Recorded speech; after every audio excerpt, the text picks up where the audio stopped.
Hey friends, you ready to take your teaching beyond the classroom and into the virtual world? Join my free virtual teaching 101 webinar, where I'll show you how to transform your in-person workshops into profitable online courses. You don't need fancy tech or endless editing hours, just a simple, proven process that works. Don't miss this chance to gain the freedom to teach from anywhere and increase your income. Grab your spot now at academyforvirtualteaching.com. I can't wait to see you there. I do it because I want to inspire the masses to create. I want to inspire the person that thinks I'm not creative enough, I'm not good enough, I don't know how to do this. Yes, you can. I want you to try it. I want you to spend 1 hour every single day and just be creative. The other half of that is I do it for myself because I feel like a millionaire when I'm done. I can make no money and I am the richest person in the world. So I think for me, it's twofold. I do it because I love it so much, but I also want everyone to feel that sense of satisfaction that you made it yourself. It's such an amazing feeling. Hello, friends, and welcome to the newest episode of Creatives on Camera. If you're an entrepreneur teaching, designing patterns, or running a shop and feeling like video is just too complicated or time-consuming, you're in the right place. This podcast is your guide to creating video content that connects authentically with your audience, builds your business, and expands your reach without the stress of a huge production or expensive equipment. We make it simple, effective, doable. I'm Lyric Montgomery Kinard, an artist, educator, and host of the show. Join me as we explore practical tips and strategies to help you confidently share your creativity online. Let's get started. Hello, friends, and welcome to Creatives on Camera, where we help creative makers share their joy through video. Whether you're teaching online or have a YouTube channel or creating marketing content, we love to help your business thrive. Today, we're talking to Jane Klaus. She's an amazing on-camera presence, and she has been doing TV, radio. She's been a personality for ages, and our conversation went to some really interesting places. She has more of a high-end setup and a different business model, talking about getting sponsorships so she can be the voice for different brands as her income-generating model. I think you'll enjoy listening to Jane Klaus on Creatives on Camera. Let's get to it. Hello, friends. It is so good to see you again, and I am really excited to introduce you to Jane Klaus. She is an amazing media personality. It looks to me like she's a natural on camera. We'll find out more about that in a minute. But Jane, tell me about what you do and how you got to doing what you do now. Well, I first and foremost am a creative maker. I have been creating and making since I was 5. I used to wake my mom up at 4 a.m. and say, "Is it morning time, mommy? Because I want to go make something." And so I've been making my whole life. I fell into radio and television in my 20s and then did that for 30 years. And I'm still doing it, but I've always been a maker and I've always wanted to find out how I could take this creative passion that I have and blend it with my television and radio career. And so that's where I'm at today. I guess you could say I am a television personality. I am a host. I'm a podcaster, but I'm a creative maker and a content creator. Is that what they call us? I don't know. There you go. You make stuff and then you make stuff about making the stuff, right? Exactly. We're always making something. Great.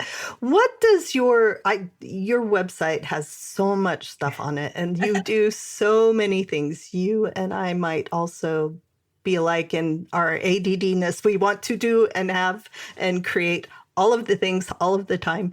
But you have a podcast, you have different video channels, you have a blog, you have a shop where you sell both merchandise and things you've actually made. Mm-hmm. Am I missing anything? How does that all tie together?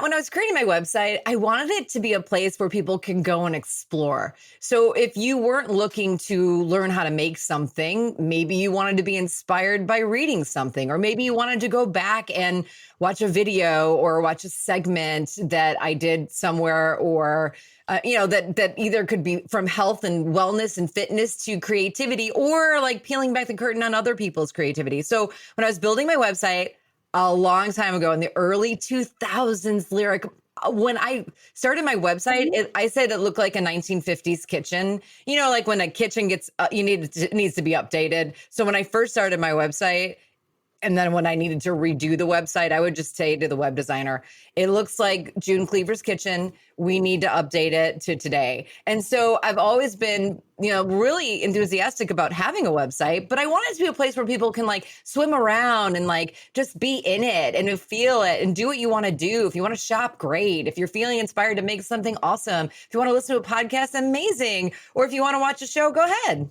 And you can do all those things there. So do you host all of your own videos and podcasts on your website, or do you also have a YouTube channel?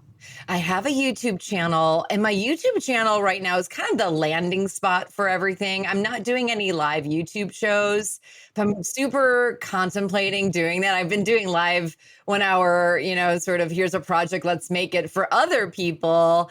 And I'm really toying around with this idea. I do have a YouTube channel. It's DIY by Jane or Jane Klaus. You can always find me there. But yes, there is a YouTube channel as well. I host all of my own podcasts, my own shows. I don't always have to be the center of attention. I can turn the camera on somebody else and have them be the center of attention so we can find out what they're making or what inspires them at the moment. But yeah, I'm always like coming up with the content and hosting it. I love the crashing somebody else's studio series that you have, because makers always love to see other people's spaces. They're so inspiring. Such my favorite thing. I was working in England for a company called Create and Craft, where we were selling craft supplies. And it was such a great experience for me. But when we were there, I was talking to the audience, it's kind of like shopping telly. So we were selling paper and cutting dies and things. And as we're talking to the audience, I would say, send me a picture of your craft room. And they would send it in, and our producers would get it up on TV. And all of a sudden I'm like, well, this is kind of fun. Looking at someone's craft room is like driving by a house with the drapes open and the lights on, and you're like, what's happening in there? Same thing. And if you are a maker, whatever your passion is, I love to see inside somebody's creative space. So I came up with this idea and said, well, let's crash their craft room. And I was fortunate enough to go to over 30 different craft rooms all over the country and even in the UK, and just kind of take a peek behind the curtain. I love it too. That is so much fun. Are you comfortable on video? Was it just natural for you? You have such a huge personality on screen, and that's what TV personalities do, right? But did you have to work at that? Did you have to learn it? Yeah, absolutely. I did not go to school for broadcasting. I went to school for public relations.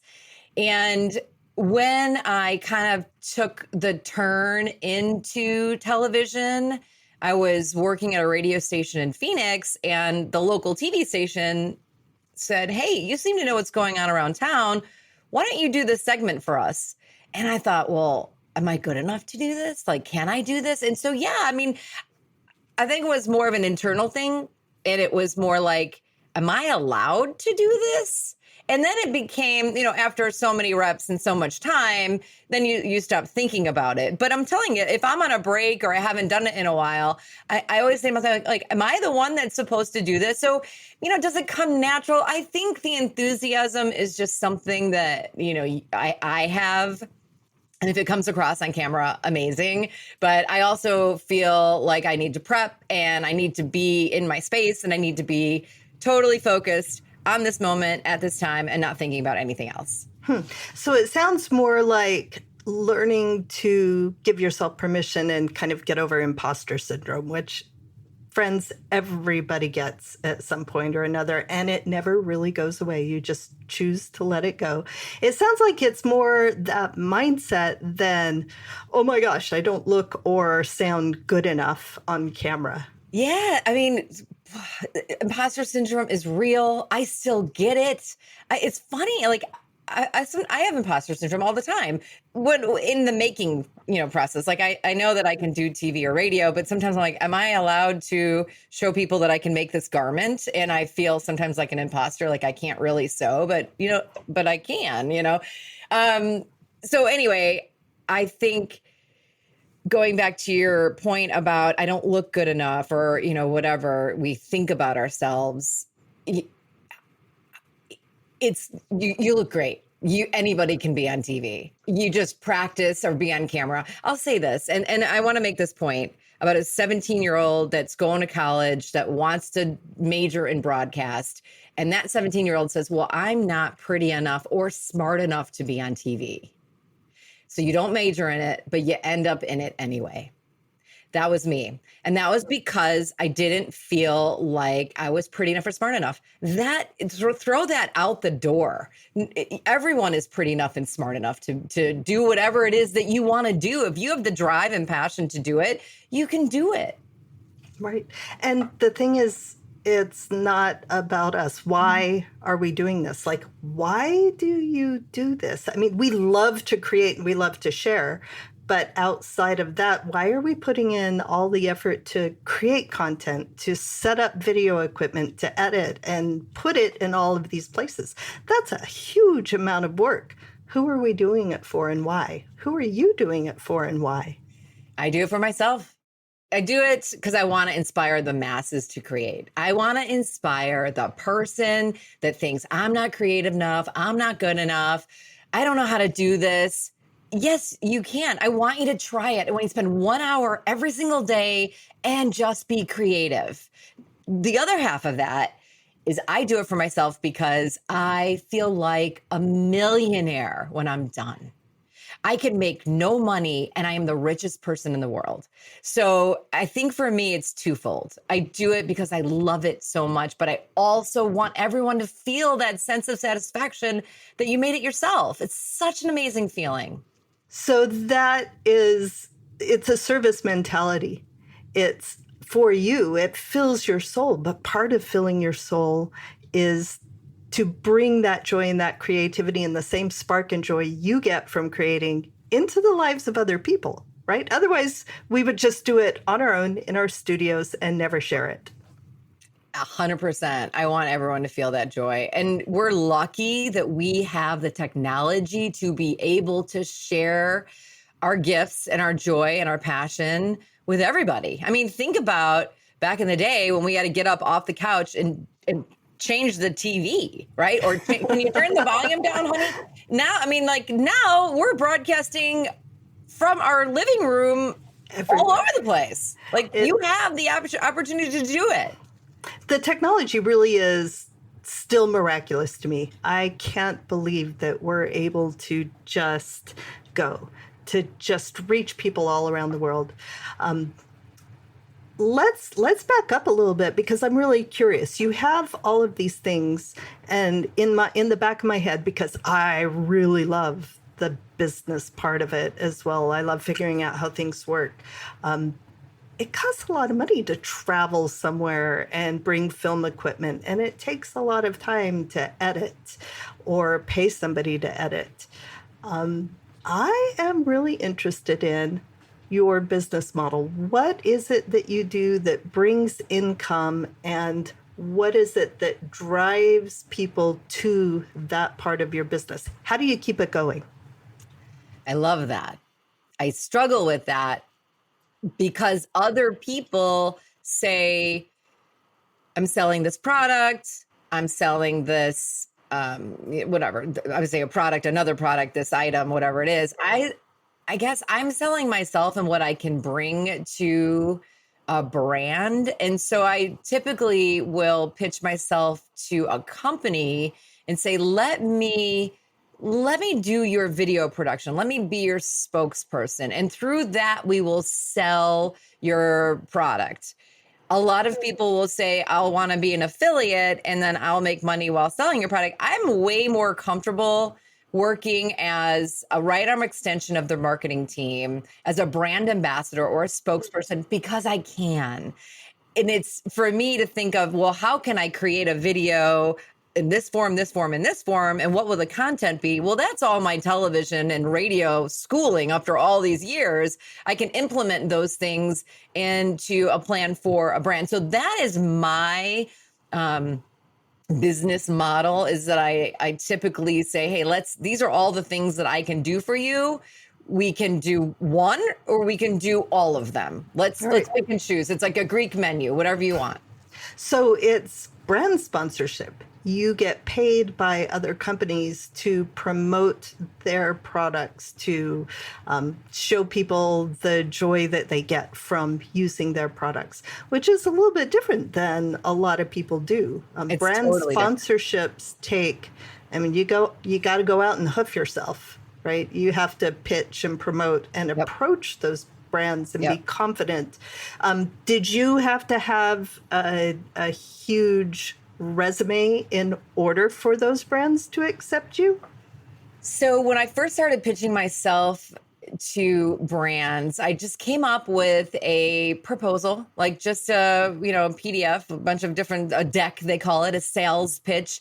I'm not awesome at sales. Everyone says you should be in sales because I have a high energy, but it's weird for me to go to someone like, hi, I can do this for you. So what I did was I said, well, what can I bring to the table? How could I help them achieve their marketing goals? And what are the kinds of things that they want to look for? So first and foremost, I would find out what their marketing goals are. What are their challenges? Where would they like to go? And it's surprising when you sit and listen that, everybody has a challenge or everybody wants to make a pivot. Can you help them get better? Can you help them win? And so in the beginning, I would just say, here's what I can do. I have a show called Creative Living. You could be in it. I have a radio show. You could do this. I can, make things on camera. I can interview people. But now that I've done that, I've been down those road, I can turn it around and say, what do you need? Do you need social?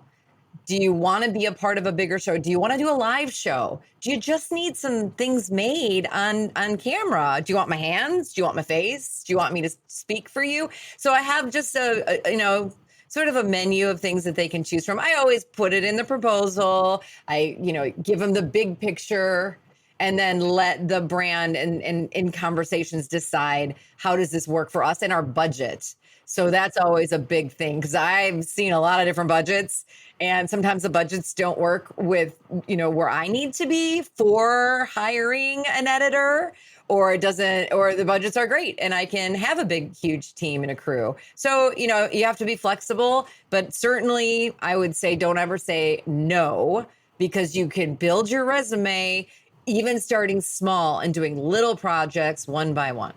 Right. I love that you learned to come to partnerships with, how can I lift you? How can I make it win for you? Everybody wants, we're all selfish beings at the core, and we need our businesses to thrive. So if somebody comes to you and says, I want you to do this for me, that's not nearly as attractive as, here's how I can help you. And it's always a win-win. I love the creative industry that we're in, because it feels like it's so much more collaborative and lifting than, I'm not going to work with you because we're in competition.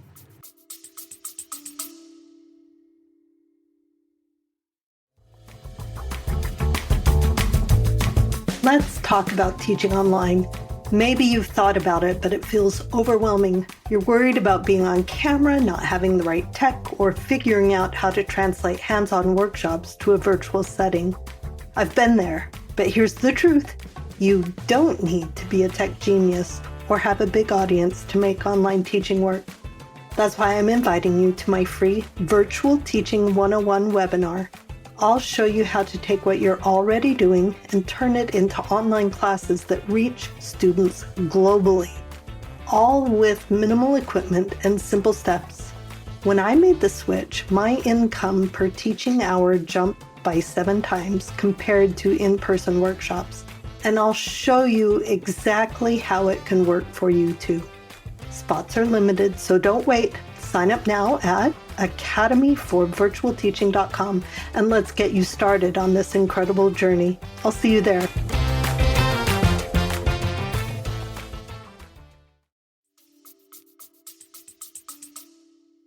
Yeah, no, I think, like, what do they say? Rising tides lifts all the ships. Yeah, exactly. Somebody had said that to me because I'm like, well, do you mind if we're both doing it? Like, no, I want you to succeed. I want you to do all this stuff because then you're mine.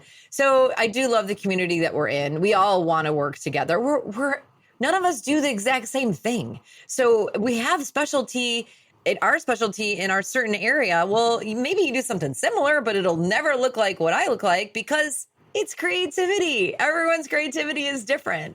And what I love about the brands that they want to work with multiple makers and multiple influencers. And certainly there's not, there are other me's and there are other you's, but they need all of these different types of faces and content and makers and visions to really enhance and give a great foundation to the brand. And I can see that when I talk to the brands, I'm almost like, and then you can collab with your retailers and you could I'm like telling them all these other things that I would never even be a part of, only because I want to help them, Right. If you come to it with a mind of service, then the business part follows along as well. You mentioned different budgets when you work with brands, and sometimes you have a video team and editing, but do you ever not have that team and you do all your own filming and editing for some of your content? Every day. So it's so crazy because I grew up in a world where I've got a sound guy, I've got 2 cameras, I got someone monitoring. What does it look like? I've got a producer over here telling me to wrap it up. That's how I grew up. That's what I'm used to. And then it kind of was like, okay, well, I can write the script too. And then when we had the pandemic, and all the videographers said, I cannot film for you this week, and then really stopped. I said, well, I have to figure out how to do this myself. And thankfully, I did. And it's just grown since that time. And I have a full studio setup, full lights. I have 3 different sets. I have a green screen. So I am much more capable myself of doing it.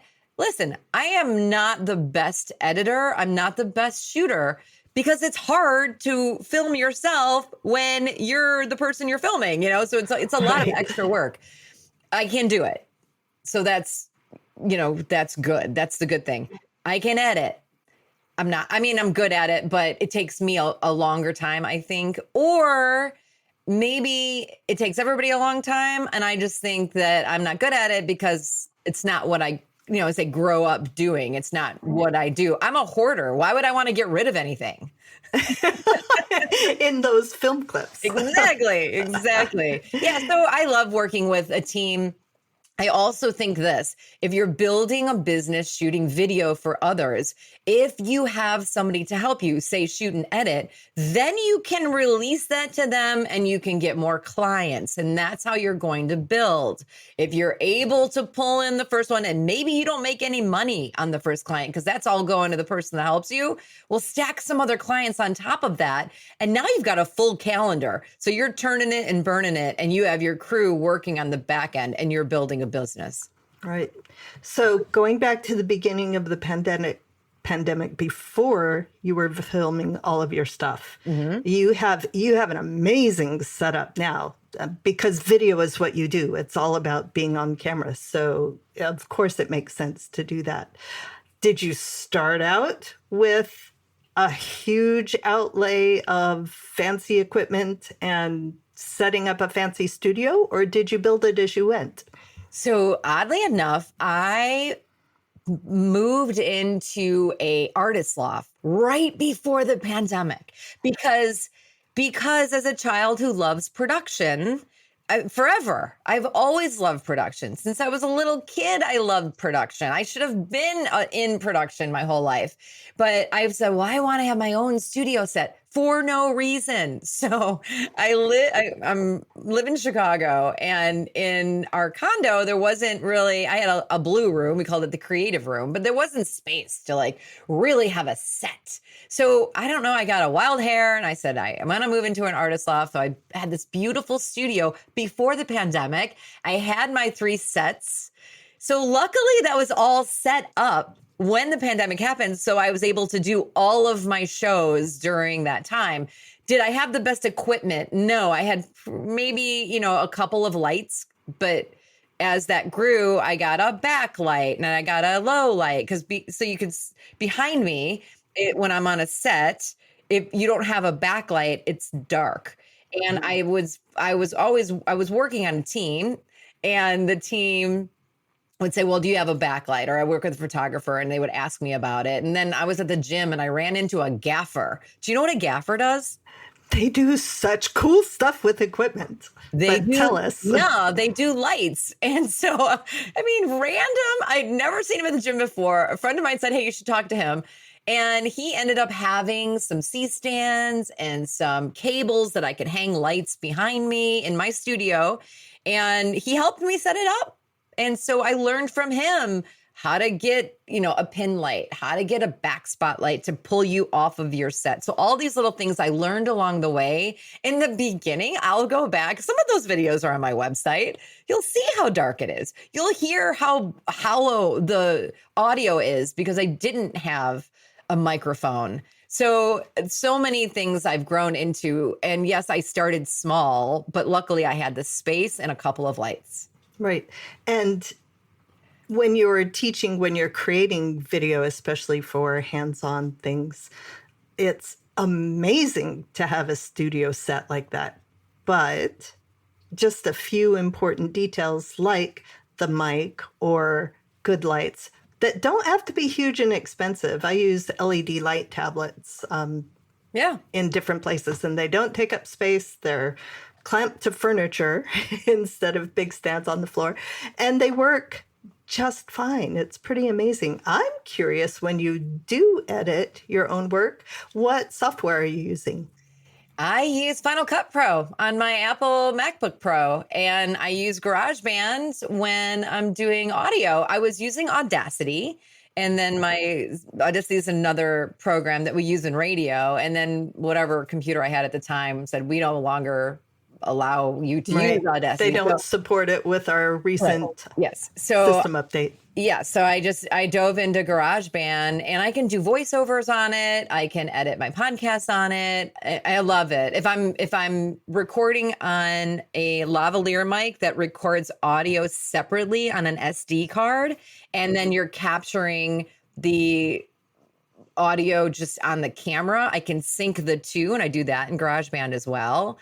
And that's just as simple as clapping, so that you can sync the 2 audio bits, one with the video and then one with the external audio only. So I do that in GarageBand, and it's fine. And then as far as editing the video, I just use Final Cut Pro, and I learn so much every single day. And sometimes I forget, and then sometimes I go back and I remember, and then sometimes I do things and I'm like, wow, how did you know that?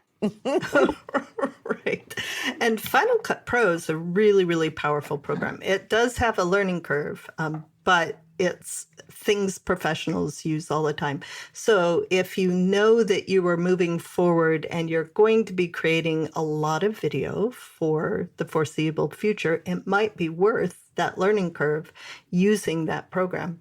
Yes, I 100% agree. And I also think Final Cut Pro might be one of the easier ones in the learning curve of curves, because if you can put together a simple sequence, which is just like clip after clip after clip, and then you could throw down, a voiceover, or you could put some music underneath it, it becomes pretty simple. It's when you want to add transitions and you want to do layering and you want to add, little bugs on the bottom. Bugs would be like your name brand. So mine would say DIY by Jane, and that would be just kind of floating in the lower corner the entire time. Those are things, an overlay. Correct. And those are things that I learned over time. But I feel like for me to learn, Final Cut, it was an easier curve than if I used some professional software that, let's say, they had at the TV station. Because I would look at what my editors were doing for my show, and I'm like, well, I can't do that.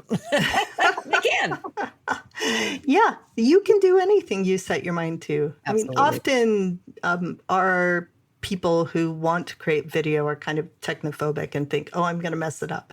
And really, mess it up. It's going to be okay. And there's so many options. There's so many options to use. So never be afraid to just try something out and see if it works. Absolutely. And if you should save a copy. Absolutely. Do not save your original. Yeah, and only save copies. That's right. If you do mess it up, then you have the one to go back to. And listen, if you mess up, it's part of learning, and then you won't do it again. I mean, that's how we all grow up and become who we are today. So I think it's kind of fun. What's going to happen is you'll end up learning how to do it, and then you will become like a production geek like me, and then you want all the equipment, and then you're talking about boom mics and setting up different adapters that you've never heard of, but it's fun. Yeah, the tech, I personally find the tech really, really fun. Any excuse I have to try out something new is, new toys for me. I love it. I got to tell you, I just set up a boom microphone. A friend of mine is retiring, and he was selling a lot. He's a still photographer, but had some video. So, of course, I went over there and got a great deal on it. But there was a boom mic, and my eyes lit up, and there's a big cable, and there's this big plug in the back. And I'm like, well, how do I put that in my computer? And there was an adapter. Well, I couldn't get it to work. I'm reading up on this phantom battery. What's a phantom battery, and how do I work? And then the simplest thing, I turned the computer on and turned it back. I turned it off, I turned it on, and boom, it worked like a charm. Have you restarted your computer to fix the problem? Number one thing, I'm telling you, it's going to change my life, this boom. I love it. But that's a little bit. I don't need it. I don't need it. Too much fun. Yeah. Too much fun. I could talk equipment stories and fun things like that all day long. Let's go back a little bit and talk about how you plan your video content. Do you have a formula for your videos that you find is successful in reaching your people and also conversions? If you have something you want your people to do when they watch your video that builds your business or your sponsor's business, how do you make that happen when you create your video? So the formula is open, tagline, ingredients and or supplies, things you'll need, step, and then close. And open is always on camera. Everything else is done on camera because I'm in it already. I'm doing it, but I'll have a script or I'll have a teleprompter and I'll read sort of the steps, maybe add a couple of on-camera things as I'm going through it. And then the close is always on camera. So that is my formula. I start with, the whole thing starts with my script. I never sit down and write the script. I'm typically driving in the car. I put my notes on my phone and I just start talking. And that is how I come up with the script. Now, the content, what is the script about? If I'm working with a client, they say, we want to use this blade. I'll think to myself, and we want to do something sustainable. I'll think, okay, well, I'm going to show a project on distressing old denim jeans to turn it into a shoulder bag. And so it all starts there with what do they want? What's the need? And then it goes into intro, tagline, ingredients, steps, close. That's if it's a project-driven video. If it is a product-driven video, it is what are the talking points behind this product? What does the client want? And then I'll Jane it up a little. I'll zhuzh it up with like some Jane speak, and then do sort of the same thing, like give an intro of an example of what you'd be using the product for, and then all of the details, and those details about the product, what it can do for you, how it can change your life. That's all B-roll. Yeah. And then at the very end, the call to action is wherever the client wants me to send them. So if it's get more inspiration at this website or get more inspiration at this live YouTube show or social media, whatever it is that they want. Right. So you do have a format that you plug things in, and it makes it easier to plan the whole thing out. Absolutely. I love what you said that I caught when you said what the product will do for the client. And it's kind of the same as going to your sponsor in the first place and saying, what can I do for you? If we remember that the technique or the product or whatever we're promoting or showing or educating about, what can it do for the people who are watching this? They need to get something out of it, right? Otherwise, we've all seen the pushy, gross, here, you should buy my stuff. But if we have to convince somebody they need something, I think we're doing it wrong. If we show them how it makes their lives better, if they are the center of the story, don't you find it so much more effective? And so much more fun. What I love is that I get to be the right arm extension of the maker, of the audience, of the person watching. And I'm trying the product for them, saying, wow, this changed my life because of blank. I always also only want to work with or promote products that can help you get the job done easier, better, right, smarter, quicker, whatever that is. Listen, I'm the queen of hacks. And sometimes I'm like, wait, there's a product that can do this for me. And when I meet that product, I think, wow, this is so fantastic. Everybody needs to know about this. And sometimes I'm the last person to know. But having worked with different shows that we are always featuring products and we're saying, there's limited supplies left. You need to get this today. I think the inspiration behind the why I need to have this is the most important thing you can convey to the audience. If you can get somebody who is not a true maker, they're not comfortable in like making a quilt or sewing or making a mixed media art, but you can get them on, I could have a business if I had this particular product that makes things easier for me. Meaning, let's say you could have a sublimation business if you had the printer or if you had the heat press. So you're giving them, maybe it's the why or the inspiration behind it. And so I think there's levels to all of these different products that we have. And I think that there are different people that those products would connect with, like broader audiences or not. Right. We're just guiding them to success and helping them imagine that success. Yeah. Imagine what they could do. Let's imagine your success. If you had like an easy button and your business was exactly, wonderfully, most perfectly successful without any roadblocks, without any effort on your part, it was just wave a magic wand. What are some things that would look like for you? Oh my goodness. What doesn't it look like? So if we were just waving a magic wand, I have a show on a national platform because I still love my shows because that still drives the message home to inspire others. So the umbrella is the show. The ancillaries are, let's say there's a product line, there's a team of people that I can go to and say, hey, let's do this. There's a producer. So there's more people than just me. And then there's a steady stream of clients and sponsors and real people.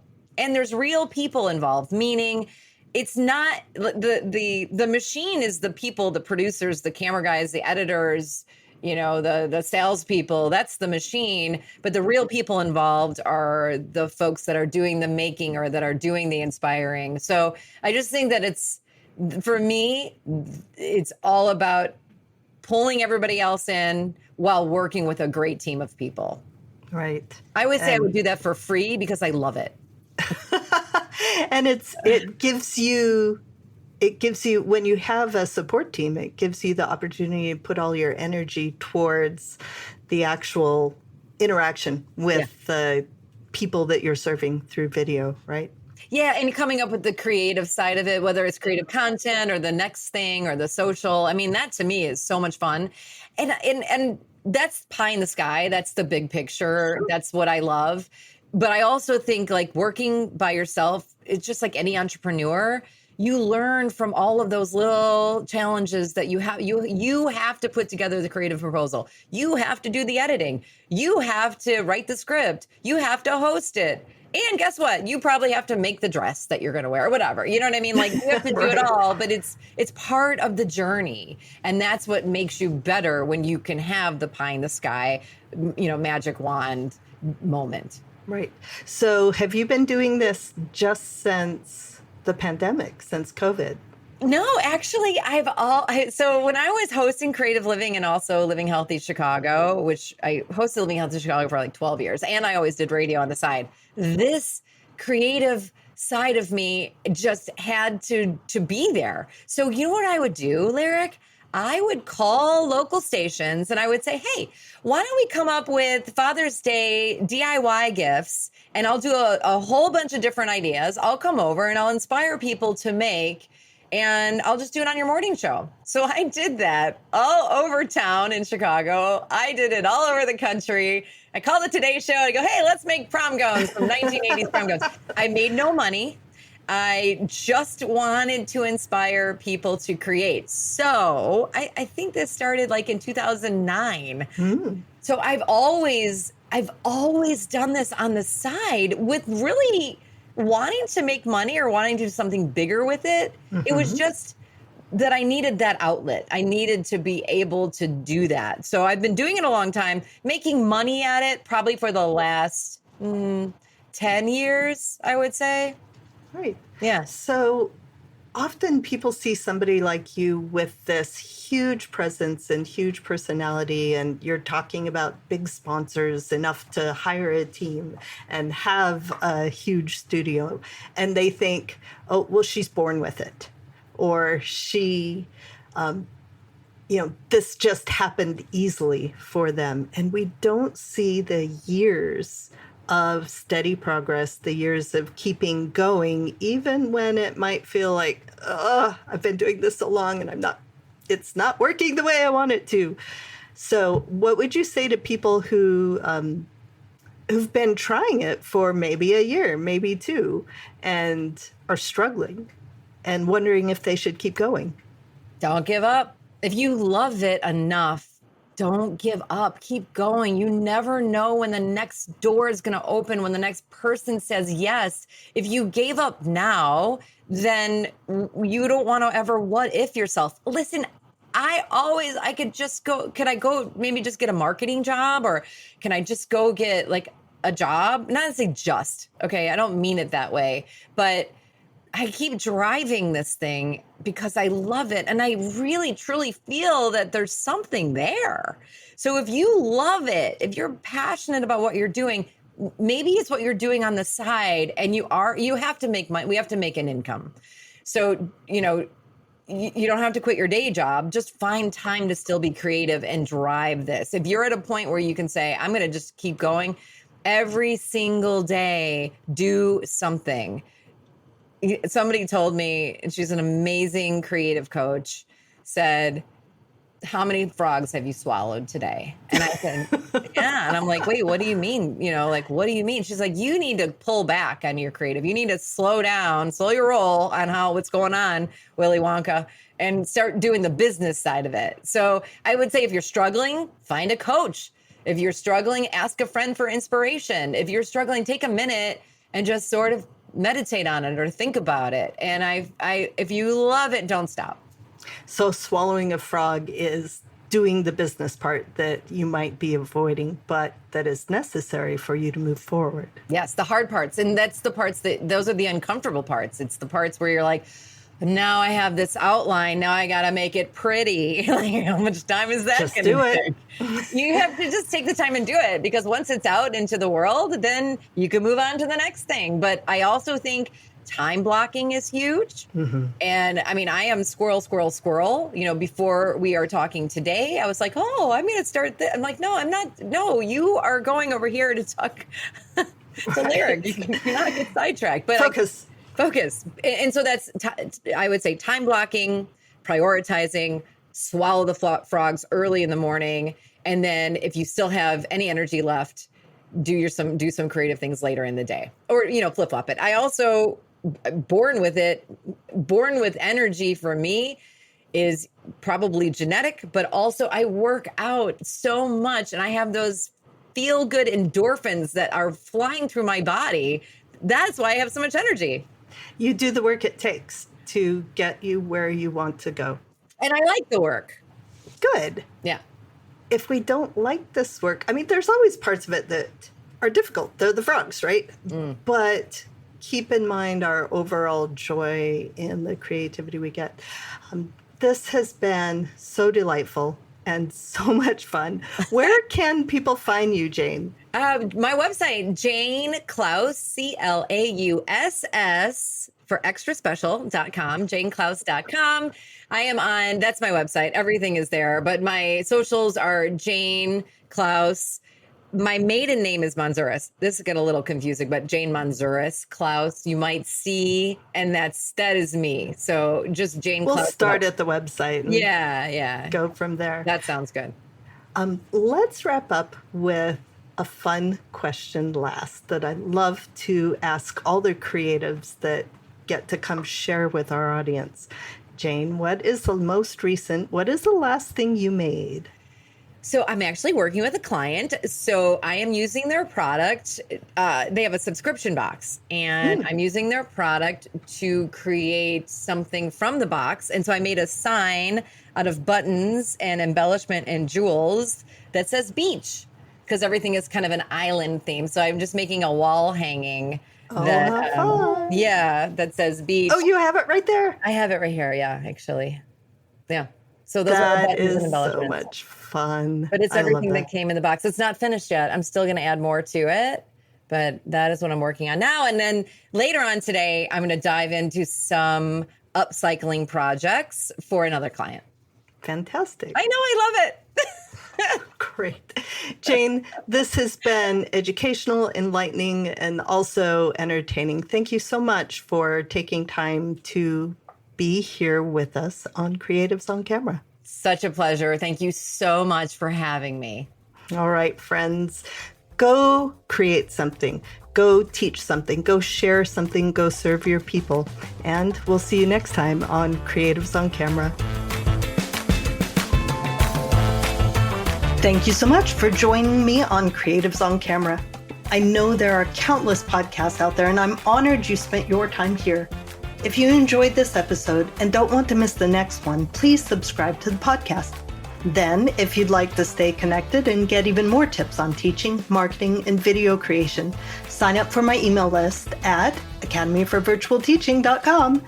You'll get exclusive insights and updates delivered straight to your inbox to help you grow your creative business with ease. Lastly, be sure to check the show notes below in the episode description for links to everything mentioned today. And I'll see you in the next episode.